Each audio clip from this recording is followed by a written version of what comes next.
ఇవాళ వచ్చేసి నేను సింపుల్ ప్రాసెస్లో క్యాప్సికమ్ కర్రీ ఎలా చేయాలో చూపిస్తాను. ముందుగా స్టవ్ ఆన్ చేసేసుకొని ప్యాన్ పెట్టేసి అందులో 2 టేబుల్ స్పూన్ అంత ఆయిల్ తీసుకోవాలి.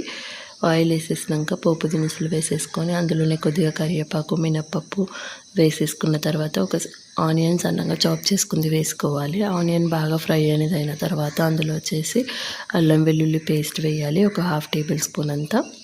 అది కాస్త పచ్చివాసన పోయి ఫ్రై అయ్యేంత వరకు నేను క్యాప్సికమ్ వచ్చేసి ముందుగానే వాష్ చేసి కట్ చేసి పెట్టాను సన్నగా. సో అవి వేసేసుకొని మగ్గనివ్వాలండి ఆయిల్లో. అది మగ్గిన తర్వాత టేస్ట్కి తగ్గంత సాల్ట్, 3/4 టీ స్పూన్ అంత పసుపు వేసేసి ఒకసారి కలిపేసి లిడ్ పెట్టి క్లోజ్ చేయాలి.